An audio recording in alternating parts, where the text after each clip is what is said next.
The day began, like hundreds of others, in silence, filled with the ringing of an old desk alarm clock. Kate stood by the window and looked out at the empty street. The clock was 7 in the morning, and there was no one on the sidewalk. Only the dark clouds hanging over the gray city indicated a change of weather. Robert had long since left for work, and the house was, as usual, filled with emptiness. After swallowing coffee, which tasted no better than the day itself, Kate put on her coat, took her umbrella, and left the house. There was no particular purpose except to go into the city center, spend a few hours in the store or the cafe, swallow a little bit of the hustle and bustle of others, to somehow drown out the loneliness that had long since become familiar. On the way to the bus stop, the sky was covered with dark, almost ink clouds, and soon the first raindrops fell on the ground. Before she could open the umbrella, she was covered from head to toe in the water, and she ran down the street, and she ran into the first cafe she could find, and the door slammed shut, and she looked back, and it was a dim atmosphere inside, little tables, a bar, a little bit of dirt. She looked at her from behind the bar, as if seeing her wed in this deserted place was a real event, and she sat down at the window table and ordered a hot latte, hoping that the rain would soon stop, and the sound of drops beating on the glass made her feel more isolated. And then he came in tall, with a slight brush, and his hair carefully strung. He took off his hood, and he looked around for a moment, as if to see who could ask for a seat, and suddenly his eyes stopped on Kate. A second later, and he turned to her, smiling slightly. "Orania?" he started, not even saying hello, and he smiled wider. It wasn't every day that a stranger would come up to her and sit across the table without asking, but there was something alive and careless about it, like him. "It seems like it's a mistake to go out of the house today," Kate replied, smiling too. "And you seem to have gotten wet through it." "Kate," she shook his hand, wondering at the inner calm. In fact, no one had called her beautiful or interesting for a long time, and Robert had stopped looking at her, as if she could surprise. And now the stranger was relieved, as if she didn't need to play any roles with him. And Kate could feel her tension slowly fading, and the rain kept on knocking on the glass, silencing her voices, and she, as if losing track of time, succumbed to his conversation. "Max told me about this cafe, which he said was a real meeting place, and he even added that one day he happened to meet a friend here that he hadn't seen since university. It's like half the people here just come to sit through the rain," he said, and there was a spark in his eyes. The conversation went smoothly, as if they'd known each other for years. Kate suddenly caught herself telling Max about her house in the suburbs, about how she felt cut off from ordinary life. She spoke about it as easily as if she was opening up to an old friend. Max listened attentively, sometimes nodding, occasionally asking questions. His interest was sincere, and it disarmed her. "Sometimes it seems like you live in your little box and life is passing by," she said, wondering to herself. "A familiar feeling," he replied, looking her straight in the eye. "I must be hiding in my little box too. It's safe, right?" That phrase sounded so simple, but with the understanding that Kate had, she thought, he really knows what he's talking about. He wasn't just listening, he understood. She didn't know why it was so important to her, but she wanted to see him again. An hour passed, another one followed, and Max seemed to be in no hurry to leave either.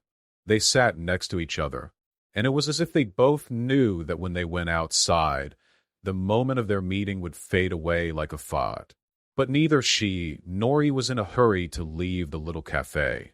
His eyes were confident and light-hearted, and in her heart there was an unusual sense of freedom. When the rain began to subside, Max finally got up, slowly putting on his jacket. Kate also put on her coat, preparing to leave the cozy shelter. He gave her a goodbye look, and she suddenly smiled for herself, catching his gaze. "I'd be glad to see you here again," he said with a slight smile, as if to challenge her. She wanted to say something in reply, but suddenly she got stuck, and he had already gone out, leaving her alone. She stood for a few more seconds, watching his figure dissolve under the last raindrops. On her way home, Kate thought about him. She didn't know why she needed to see Max again, and she wasn't even sure she wanted to see him again. But something about it was exciting and exciting. How long had she not felt something like this? For the first time in years, Kate realized that she was smiling for no reason. And the strangest thing was that she didn't care if Robert noticed her mood, because it was hers alone. The next morning, Kate couldn't even get out of the house for a long time. The weather was clear, no shadow of the rain yesterday, but her heart was breaking back into that same cafe. She convinced herself that it was just an innocent desire to see him again, and maybe have a little chat over coffee.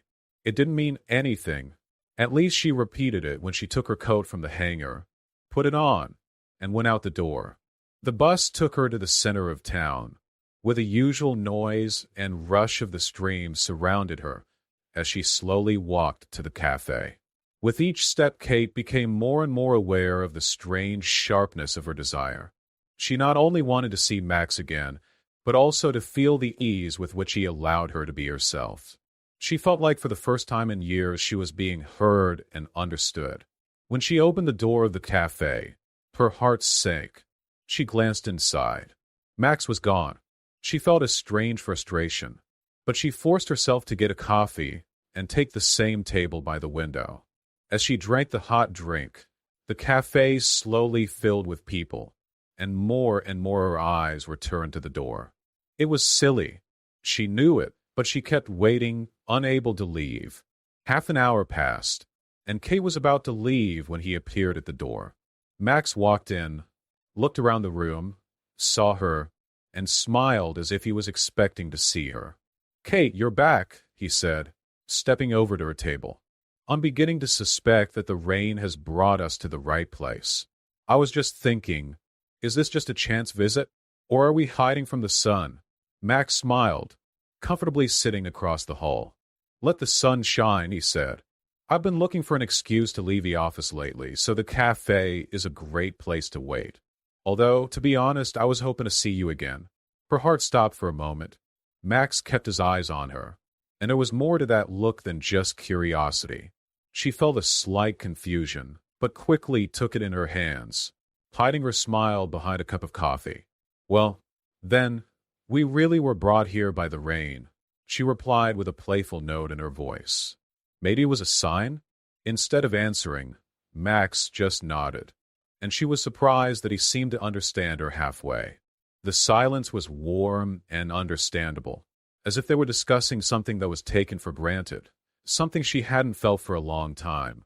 And it was a little intimidating, as if the conversation was as easy as it had been before, touching on different topics, but always returning to something personal hidden. Max told of his small-town childhood, of his parents being too busy to pay attention to him, and Kate learned that he had a brother with whom they had long lost touch, and that he had been living alone. "I'm used to it, but I admit, sometimes I want to open up to someone," and Kate nodded, and her eyes caught on his hand, which was on the table, and she noticed some tiny scars on his fingers, and she suddenly wanted to touch them, as if they might be telling her something else about him. But instead she just said quietly, "Do you know what it is to open up?" "It seems like you do," he replied, raising his eyebrows as if to imply that she was opening up now. Her marriage became a kind of obligation, a familiar ritual with no room for spontaneity or passion, and sitting across from Max, she felt alive, and it just kept growing, and they would meet a few more times in the same cafe, and they would share stories and even jokes about how they were similar. Sometimes Kate would share events she hadn't told anyone for a long time. How she had left her first job, what she had to deal with while Robert was busy with his business, and how one day, out of a sense of sincerity, she even tried to convince him to go on a trip, but she couldn't. He always listened to her, his eyes stayed focused and warm, and then, on their fifth date, Kate couldn't stand it, and yet she allowed herself to ask the question that had been on her tongue for so long. She tried to say it calmly, even though there was a sea of contradictions raging inside. He thought for a moment, as if weighing the answer, and finally quietly said, "Maybe it's because you, Kate, are the same way. Because sometimes you just need to talk. See someone who understands you." She caught his gaze, and in his eyes, she saw something more than just friendliness. It was a hint of something that he might not have dared to put into words yet, but that she felt through her skin. She knew that at that moment, they were both on the verge of something inevitable and dangerous. That night, coming home, Kate felt like she had never felt before, on the verge of something important. The house was lit, and Robert had already returned from work, as usual, stuck in his papers. She came in, and there was still a smile on her face after they met. But her joy turned to anxiety when she noticed Robert was looking at her with little apprehension. "You've been late today," he noticed, looking up at her. "Are you all right?" Kate tried to look relaxed, like she had nothing to hide. "All right, I just wanted to walk, to get away." "It was a long day," she replied, trying to speak easily, though she knew he must have noticed her frequent trips into town. He muttered something in reply, and apparently his suspicions were over, but for Kate it was an alarm bell. She felt like she was on the edge, and that every day her encounters with Max were becoming more dangerous, filling her life with new emotions and new fears, and she was lying in bed listening to Robert's breathing, and she was thinking back to the conversation with Max, and there was something in his words that made her heart beat faster, and despite all the anxiety, she wanted to do it again and again. Maybe Max really just wanted to be heard, but she knew there was more to it. And then, in the middle of the night, when everything was dark, Kate suddenly realized that their next meeting could change everything. Every time she gathered in the center, she became more and more aware that meeting Max had become something not only long-awaited, but necessary for her. These walks and conversations filled the void that she could no longer ignore. This time when they met in the cafe, Max suggested that we go outside. The rain had long passed, and the warm, still moist air was filled with the scent of leaves and asphalt. They were walking slowly along the waterfront, and Kate caught herself feeling that their walks were more than just a friendly encounter. Max was walking by, occasionally giving her a thoughtful, slightly sneaky look that made her run on her back, as if he had never been touched by the noise or the hustle and bustle. Kate smiled, and Max suddenly noticed that her face was lit up in a special light that was not typical of their usual meetings. There was something in that expression that gave him the courage to step forward. They stopped, and he looked at her as if he was going to say something important, but didn't decide. "Did something happen? Did you ever think about what makes us happy?" Max suddenly said it, as if he was saying something simple and obvious. Kate felt her heart beat faster. She could have said that happiness for her is a feeling of understanding and acceptance, but instead she just nodded, realizing that her answer was in the air between them. She didn't have to say a word. It was like a momentary gesture, but the touch was enough to ignite a spark between them. And Kate didn't take her hand off, and she closed her eyes, feeling his touch revive something in her that had been forgotten for a long time, something that she thought was lost forever, and she wanted that moment to last forever. The world around her disappeared, and it was just the two of them, on this damp, almost empty waterfront, hidden from everyone in the shadows of the evening city. Max looked at her with such tenderness and understanding that she felt all the barriers inside her falling down. She finally allowed herself to admit that she could no longer pretend that it didn't matter. Every moment she spent with him seemed the most real. "Kate," he said softly, and in his voice there was some silent request. She didn't know what to say. Kate stood there, feeling his hand touch her own, and at that moment she realized that her life could not be the same. But she was enveloped in fear and uncertainty. When she thought of Robert, she felt a burden of guilt and doubt. She stepped back and let go of his hand, trying to come to her senses. "Max," she whispered, not knowing what to say. "It's wrong. Maybe it's wrong," he answered, not taking her eyes off her. "But don't you feel that it's inevitable?" His words echoed in her mind with a heavy echo. She knew that their meeting would change a lot, but she couldn't see where it would lead her that night. When she came home, she stood in the dark for a long time, looking at her reflection in the mirror, and there was chaos in her head, and every look at Robert only increased that inner confusion. She felt that she had gone too far, and that everything now depended on her next step. Max had awakened something new and forbidden in her, and she wasn't sure if she'd ever be able to go back to her old life. The week passed, and the warm evenings with Max, their conversations and walks became not just a respite for Kate, but something bigger, something that pushed her old life to the back burner. Every time she saw him, she felt a new sense of purpose, and this world, hidden from all, became a refuge for her. But with that feeling, she felt more and more anxious, and she knew that Robert had noticed a change. And lately, he's been looking for an excuse to ask her the questions that were piling up in his head. And one night, when Kate came home later than usual, she immediately felt a strange tension in the air. He put down the phone, put his hands on his chest, and stared at her as if he were waiting for an explanation. It was late again, he noticed, not hiding his displeasure. "Were you with your friends again? Or with your work?" Kate felt her heart beat faster. She knew that lying to him would only make it harder, but she couldn't tell the truth. "Yes, I was in town," she said, trying to keep her cool. "I just needed to get distracted." Her voice was surprisingly confident, even though everything was buzzing inside. "It's strange how you want to get distracted," he continued, a little bit stunned. "You drive downtown almost every day. Isn't that too much, do you think?" Kate felt her throat crushed. Robert was rarely so suspicious and picky. Maybe she underestimated his observation.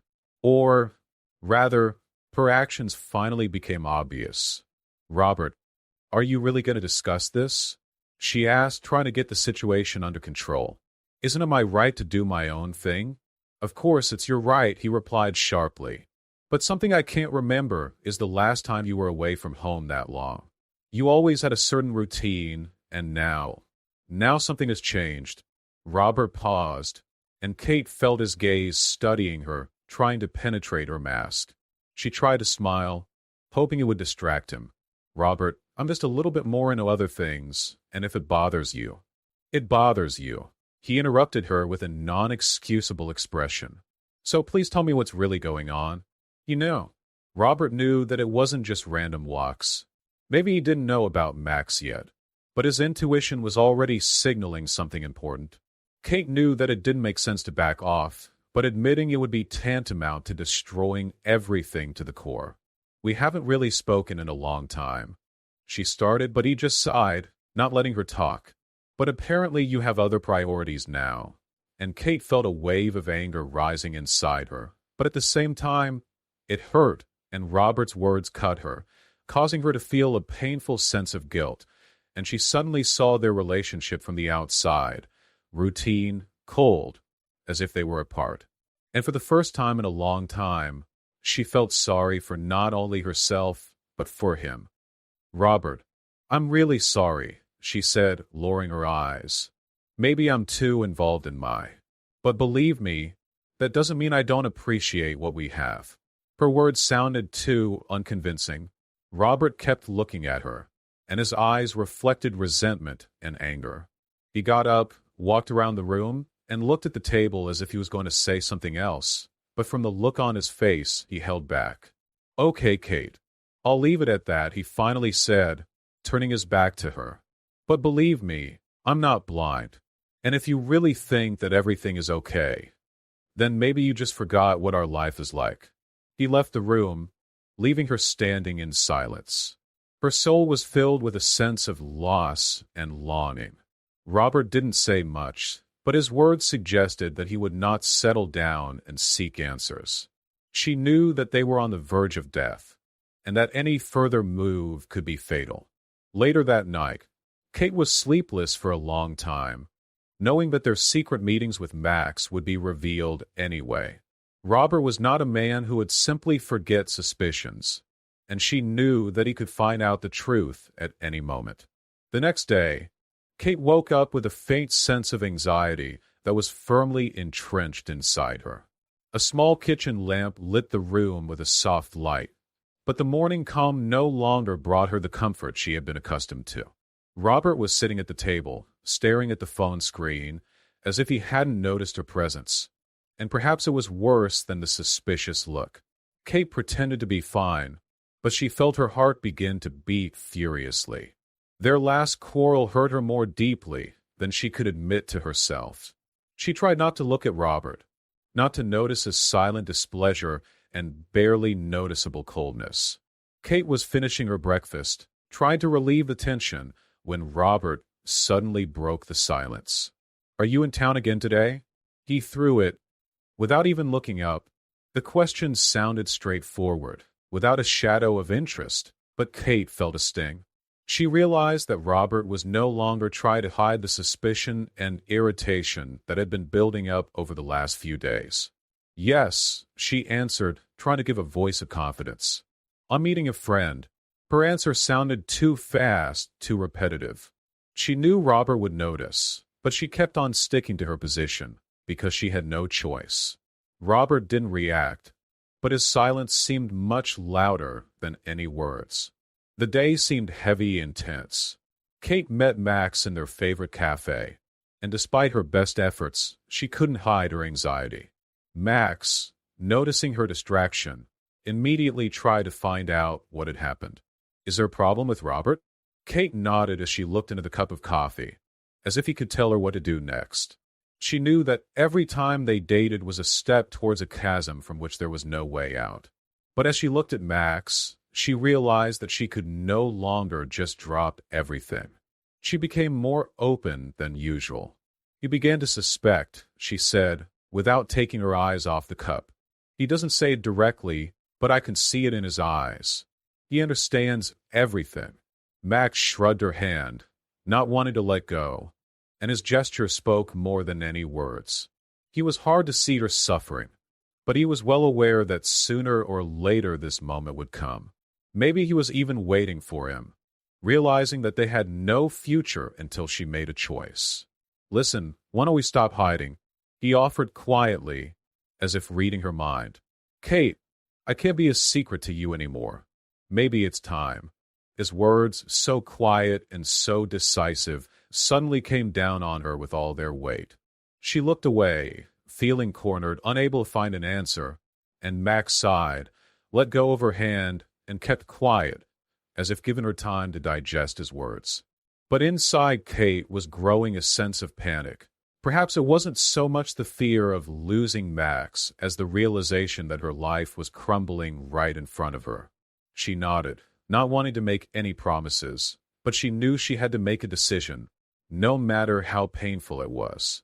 When she got home later than usual, Kate found Robert in the hallway. He was leaning against the wall, his hands on his chest, and his face was impenetrable. His eyes were staring, studying, as if he was waiting for something. "Where were you?" he asked coldly, not moving from his place. She was about to answer, but he immediately raised his hand, indicating that he was ready to hear only the truth.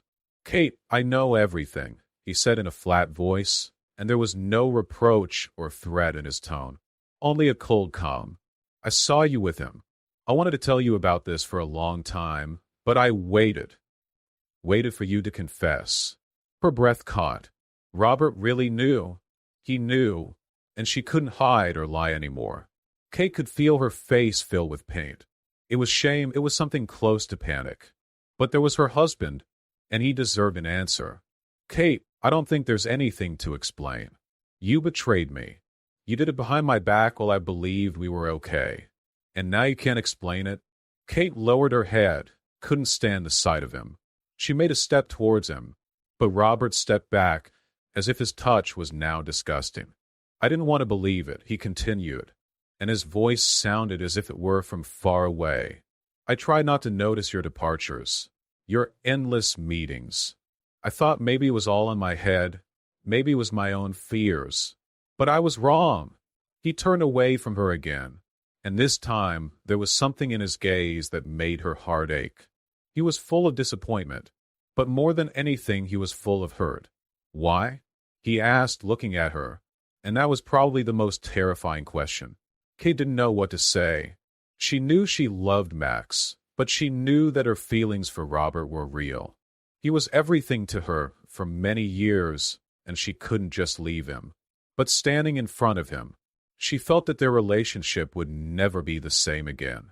Sorry, she finally spoke, realizing all the helplessness of those words. Sorry, Robert, I was confused. He shook his head as if he didn't believe it, and taking a deep breath, he went into the bedroom without saying another word. She was standing in the empty hallway, not knowing what to do, feeling her world crumble right in front of her. The evening was spent in tense silence. Kate was standing in the empty living room, feeling her world shatter in seams. Robert's words echoed in her head. You betrayed me. They were so simple, but so painful, that she couldn't believe he had said them. Robert locked himself in his bedroom, and his silence seemed to divide them into two worlds. She knew that even if he wanted to forgive her, their relationship would never be the same. And even though Kate knew she was to blame, a part of her persisted in drawing to Max. She felt alive, real, but now, standing alone in a cold, empty house, she suddenly realized that this choice between two lives was a burden she could not bear. The next day, Kate decided to meet Max to talk. She came to their usual cafe, where he was already waiting for her, noticing her from the doorstep. His smile was almost extinguished when he saw her face. She looked tired, lost, and he seemed to know what had happened immediately. Robert knew, she said quietly, without waiting for a greeting. Max frowned, and there was so much compassion in his eyes that she felt even more vulnerable.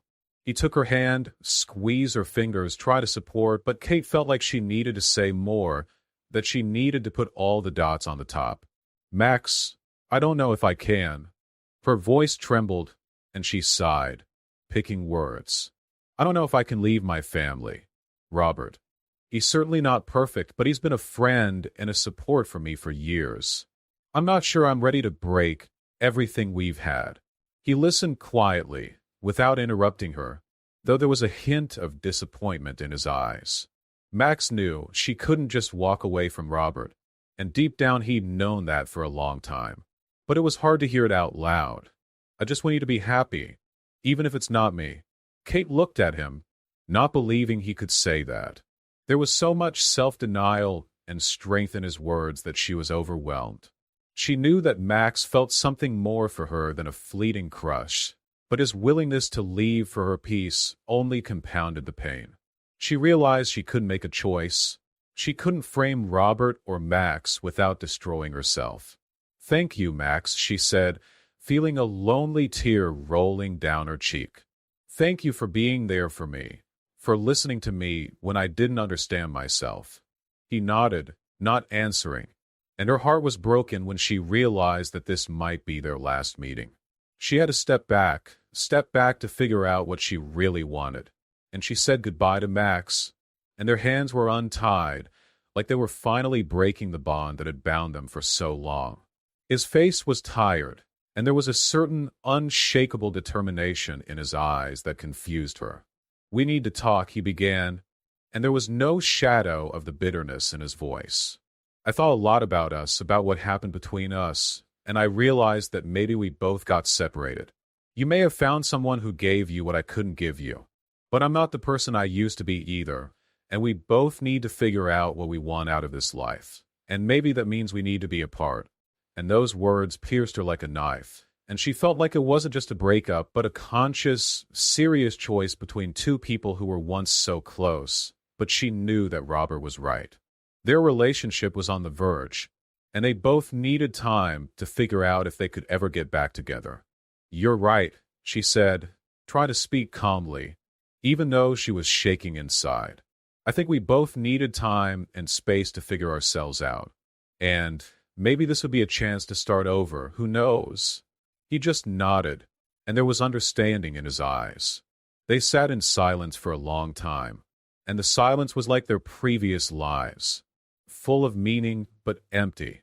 The next day, Robert packed up and left, leaving her alone in the house where she once felt safe. Her heart was filled with mixed feelings, partly relief, partly sadness, and sometimes joy at the freedom she had found. But now she had to find herself, find out who she really was and what she needed. She decided to go on a journey alone, to the small coastal town that she and Robert had once dreamed of. There, on the shore, Kay felt a fresh breeze of change sweeping over her, and she stood there, breathing the sea air, and she realized that for the first time in years, she could truly be herself. She knew that there would be challenges and trials ahead, but she no longer had to hide behind masks or pretend. She was ready for a new beginning, real, honest, and her own.